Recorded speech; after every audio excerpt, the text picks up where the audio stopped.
Hello, welcome to আমার মেয়ের mini vlog.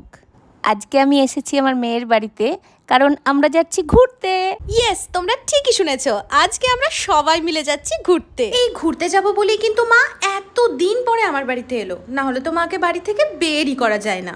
আর মা বাড়িতে এলে আমার থেকে বেশি এক্সাইটেড থাকে কিন্তু মামুনি। আর দুজনে একসাথে হওয়া মানেই সারাদিন ধরে রান্না বান্না মজা আড্ডা ইয়ার্কি আর কত কি।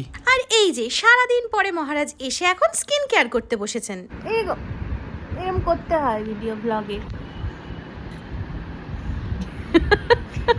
বিকেল হতেই আমরা চারজন মিলে চলে গেছিলাম ছাদে। আর আমরা চারজন আজকে যখনই একসাথে বসছি তখনই কি গল্প হচ্ছে বলো তো?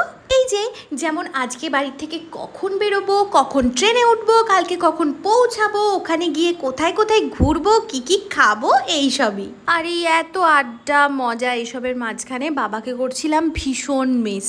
শুধু মনে হচ্ছিল বাবা গেলে কতই না মজা হতো। মা মামনি একসাথে হলে কিন্তু আমাদের ভীষণ মজা হয়, কারণ ওরা দুজনেই ইয়ার্কি মারতে ভীষণ ভালোবাসে। মামনি কি বলেছিল, অর্পণ কি বলেছিল?